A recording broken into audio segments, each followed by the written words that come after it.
Good morning students. I am Kajal Suryavanshi and I will teach you IP. So students, आज हमारा IP का first lecture है और इसीलिए हम आज सिर्फ IP का सिलेबस देखेंगे और स्टार्टिंग का कुछ बेसिक टॉपिक समझेंगे।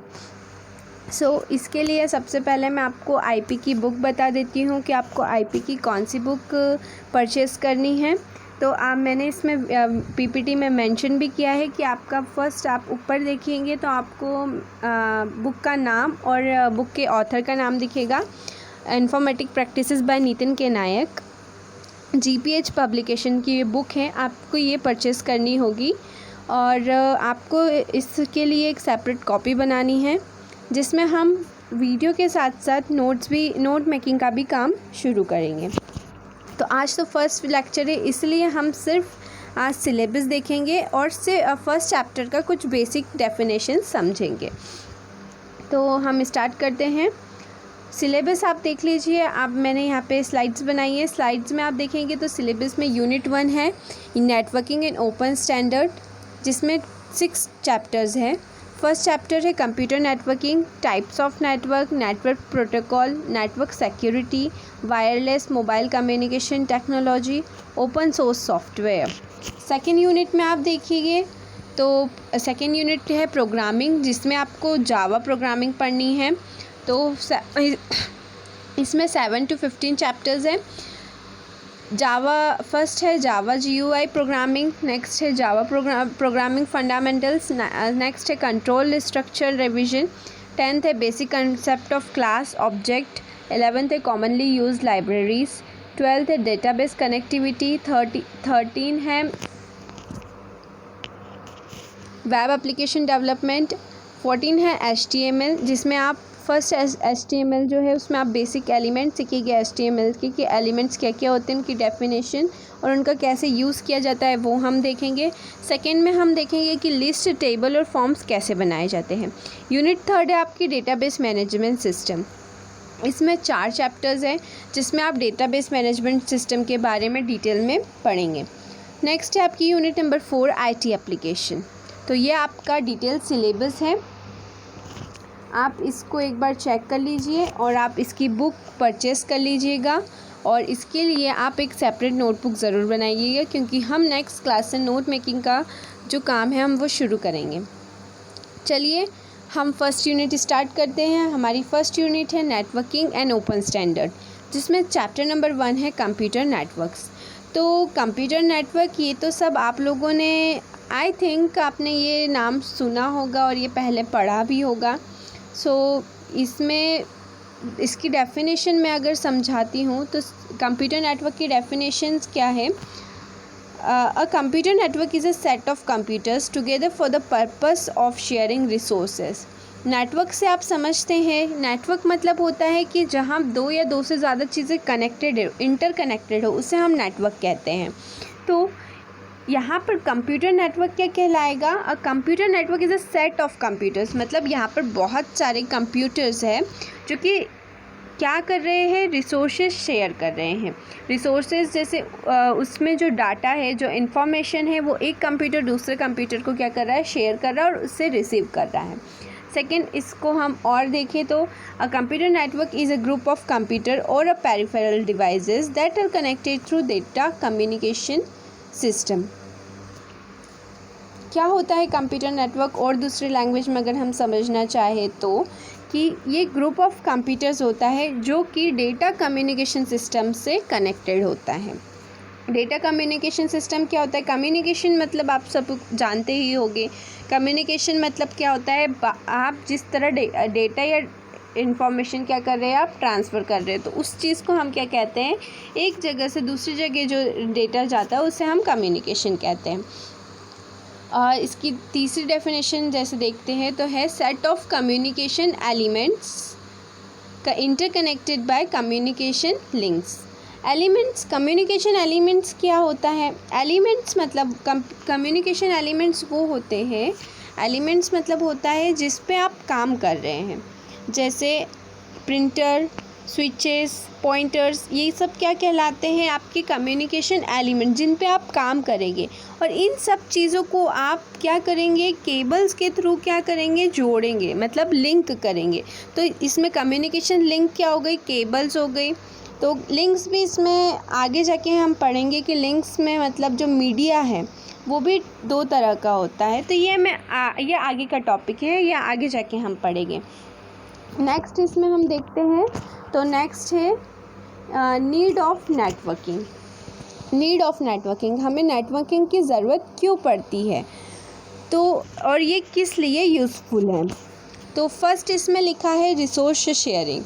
रिसोर्स शेयरिंग मतलब नेटवर्क, मतलब अगर हमारे पास सिंगल कंप्यूटर है, अगर हमें किसी को हमारा जो डेटा है वो ट्रांसफ़र करना है, तो हम किस ईज़िली हम किस वे में हम डाटा ट्रांसफ़र कर सकते हैं। तो नेटवर्किंग जो है वो इस चीज़ को, डाटा ट्रांसफ़र को ईज़ी मतलब जो डेटा का ट्रांसफ़र है उसको ईज़ी बनाती है। रिसोर्स शेयरिंग में क्या है? All programs, data, peripheral are available to anyone on the network irrespective to the physical location of the resource and the users. मतलब जितने भी प्रोग्राम हैं सिस्टम में, डेटा है, वो सब नेटवर्क के थ्रू किसी और सिस्टम पर ट्रांसफ़र हो सकते हैं। जो भी रिसोर्सेज है वो ट्रांसफ़र की जा सकती है। नेक्स्ट है high reliability. A file could be replicated on 2 or 3 machines. So if one of them is unavailable, the other copies could be available. High reliability मतलब अगर आपका एक सिस्टम पे कोई डाटा रखा है, कोई इन्फॉर्मेशन या कोई फाइल्स है, अगर वो सिस्टम से आपकी फ़ाइल बाय चांस डिलीट हो जाती है, आप उसे रिट्रीव मतलब होता है किसी भी फ़ाइल को आप वापस से लेते हैं, तो रिट्रीव नहीं कर पाते हैं। तो अगर आप रिट्रीव नहीं कर पा रहे हैं, तो ये जो आपकी फ़ाइल है, ये आपको अगर नेटवर्क से आप कंप्यूटर नेटवर्क है, अपने इस सिस्टम को दूसरे सिस्टम से कनेक्ट करके रखा है, तो अगर इस सिस्टम पे वो आपको फ़ाइल नहीं मिली है, तो ये इसमें अच्छी बात है कि ये जो दूसरा सिस्टम है उस सिस्टम पे आपको ये फ़ाइल अवेलेबल हो जाएगी।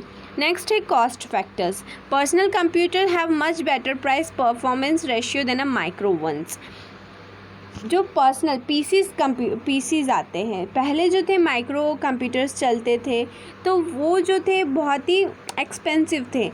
अब जो पीसीज आ रहे हैं, अब क्योंकि जो नेटवर्किंग होती है, अब जो नेटवर्किंग हो रही है, कंप्यूटर नेटवर्क है, वो पीसीज पे ही होती है। कोई भी 2 सिस्टम्स है या बहुत सारे सिस्टम्स है, उनको कनेक्ट करते हैं, चाहे वो वायर्ड के थ्रू हो, मतलब केबल्स के थ्रू हो, या वायरलेस हो, इसके थ्रू कनेक्ट करते हैं। तो पीसीज जो है वो क्या है? लेस एक्सपेंसिव है, और उनका प्राइस जो है वो माइक्रो कंप्यूटर के कंपैरिजन में बहुत ही कम होता है, इसलिए ये अच्छा होता है। नेक्स्ट है कम्युनिकेशन मीडियम।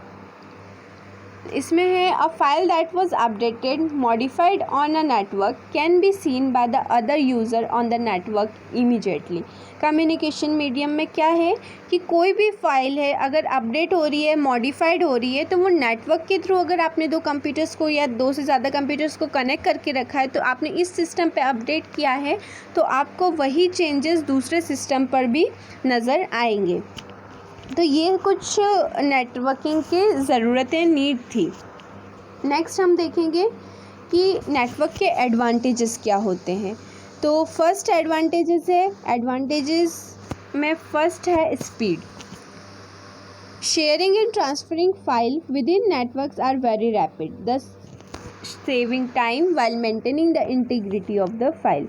इससे हम क्या समझ रहे हैं कि स्पीड मतलब नेटवर्क के थ्रू अगर कोई सिस्टम्स कनेक्टेड है, कोई कंप्यूटर नेटवर्क, जहाँ पर कंप्यूटर नेटवर्क है, तो अगर हमने एक सिस्टम से दूसरे सिस्टम पर फाइल को ट्रांसफ़र किया है, तो वो बहुत ही जल्दी हो जाएगी, बहुत वेरी रैपिडली वो फाइल क्या होगी, ट्रांसफ़र होगी। इसमें नेटवर्क में क्या होता है, स्पीड जो होती है वो बहुत अच्छी होती है, और हमारा टाइम भी मतलब टाइम जो है वो कम कंज्यूम होता है। जैसे हम पहले जैसे पहले आपने देखा होगा, हमें लेटर्स देना होता था, हमें एक चिट्ठी लिखना होता था, तो हम कैसे लिखते थे?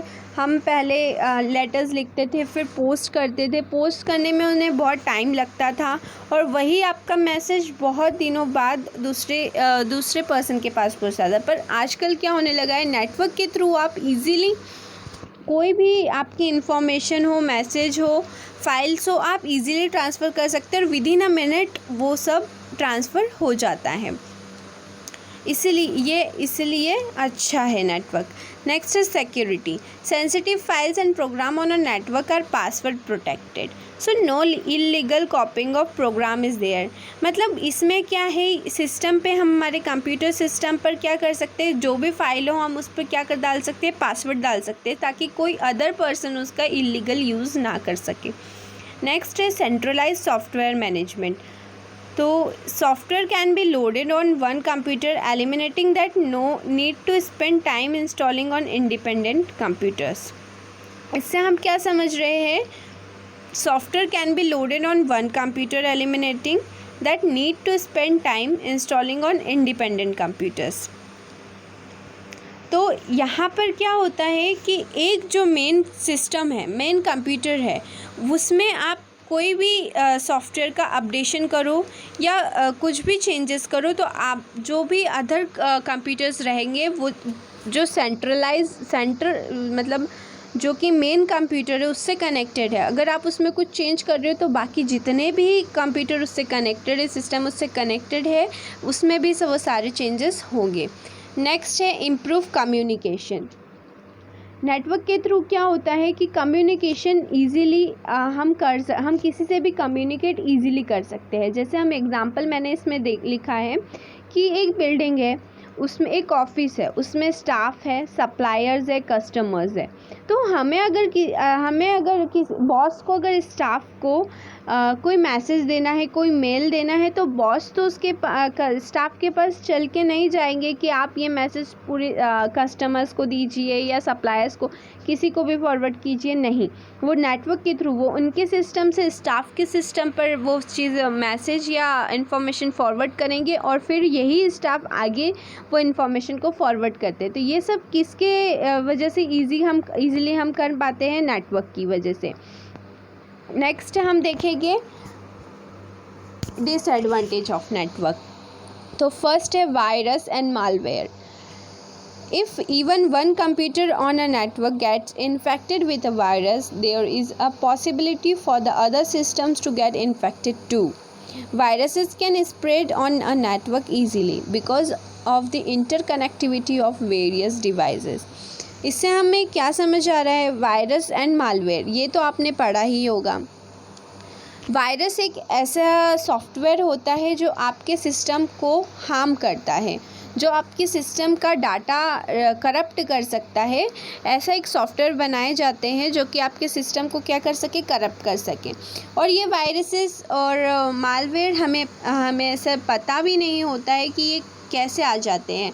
जैसे हम इंटरनेट को ब्राउज़ करते हैं तो उस टाइम पे हम कोई भी लिंक पे अगर क्लिक करते हैं तो हमें नहीं पता होगा कि उस लिंक में वायरस है या नहीं। तो ऐसे ही कुछ लिंक्स बनाई जाती है जिनके थ्रू वायरसेस आपके सिस्टम पे अटैक करते हैं।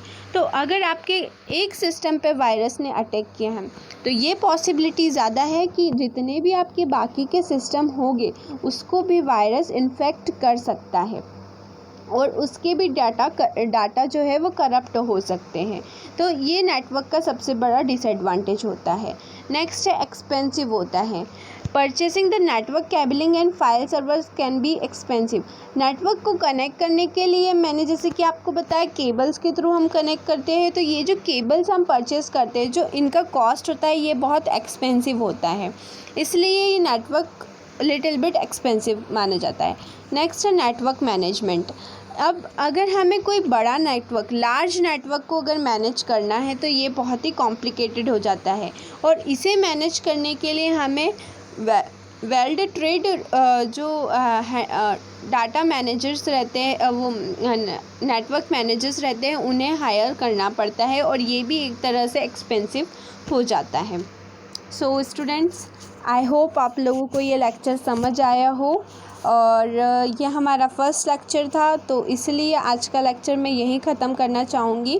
कल से हम नोट मेकिंग का काम भी शुरू करेंगे, और अगर आपको कोई भी इसमें दिक्कत आती है तो आप प्लीज़ मुझसे डिस्कस कीजिएगा। Thank you.